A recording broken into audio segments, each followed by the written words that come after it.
Okay, here I am at water's edge, about to put the Mirage iTrek 9 Ultralight into the water. I did wrap up a couple last things here. I did end up putting on the drink holder. Again, that can be on either the left or right side of the boat, and it comes on and off quite easily with just a pull of a little switch. In addition, I also put on the paddle, so the paddle's there ready to be used. I don't think I'll need it, but it's there just in case. Here we go. Hopping on this big old 40-inch width center was quite easy. It's very stable. Mirage Drive is performing pretty well. I'm not getting the wow factor like I had with the Lynx by any means. If you watch my video on the Lynx, the same area that I launched, I was just blown away from the first second, how the boat took off with power and so forth. We're cruising right along though here. It's going pretty well. Oh, the water here is quite calm. We'll see how it goes up here a little bit when we get away from this island that's protecting us. Even though I put like 9.5 psi in here, the max is 10, it still feels like it might just be a hair under where it should be, but with that much air it should feel really rock solid.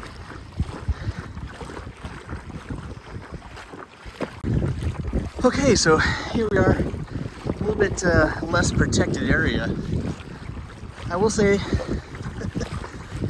the iTrek 9 Ultralight is starting to grow on me a little bit. We're looking at like about probably like a 10-mile-an-hour headwind coming out of the north right now. And we do have definitely a little chop on the water. And the boat is handling quite well. As you can see, the weather looks a little poor here.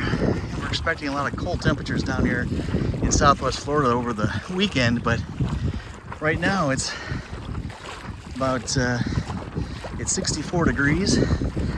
Not a lot of boaters out here at this time of the day, but so far so good.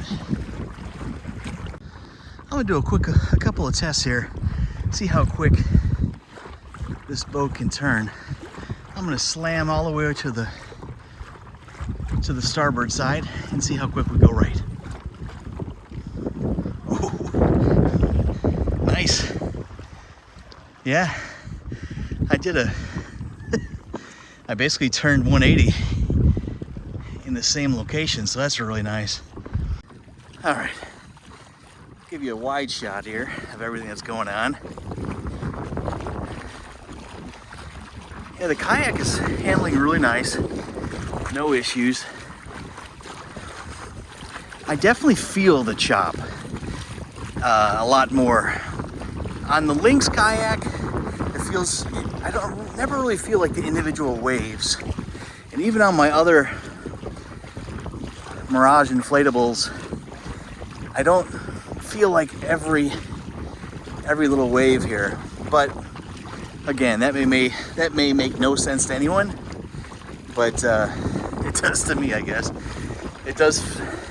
I think it's because, you know, this 40-inch center that I'm sitting on is riding in the water. I'm a little bit heavier of a guy here, and I'm probably pushing down a lot. I don't know. I'm not a rocket scientist, but I can just tell you that we are feeling the waves a little bit. But again, very sturdy. Never a moment that I feel like I'm not in control of the boat. And standing up, I mean, with 40 inches underneath your feet, that's a lot of deck space, and the boat is very comfortable. Like I said, I basically walked right onto the kayak when I got on the initial time, and I don't really usually get on the boats that way when I launch, but I wanted to try this one out specifically because of the width.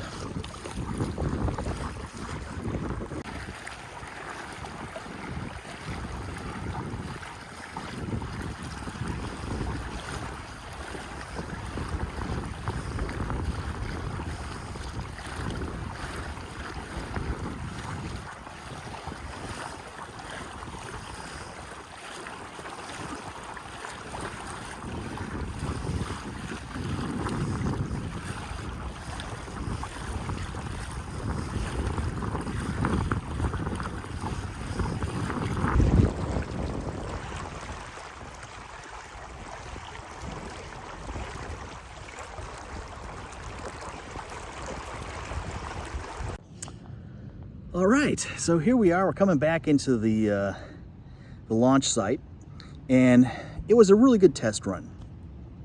The boat itself handled very well. I was very happy with the turning radius. As you saw, we were able to basically turn 360 degrees or 180 degrees right in line with ourselves. So we didn't. That was nice, and that was in a pretty decent wind as well.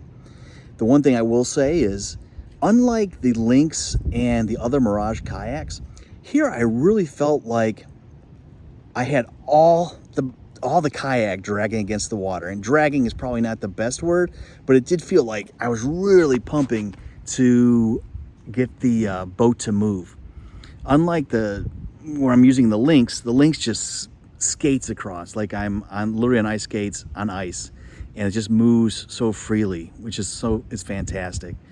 The Mirage inflatables, the older ones from a couple years ago, are nice as well, because you have two pontoons that are on the sides, and you have the middle section that's, they're all separate from an air perspective, and those pontoons kind of keep you a little above the water line, so you're not dragging the whole boat through the water. I'm not like, this is the best boat ever, but I'm not like, oh my god, I'm so sad I bought this. When I took out the Lynx for the first time, I was blown away. This one, it's just nice. It's not like I'm not going to break any speed records. I'm just going to have a very enjoyable time on the water, very comfortable time, and it's going to be great for tours that we do here in Nokomis, and people are going to really enjoy it. Again, you get the full Hobie experience with the iTrek 9 Ultralight, and for additional information, check it out online or even visit us at topsidertours.com, and we hope to see you on the water. Take care. Bye-bye.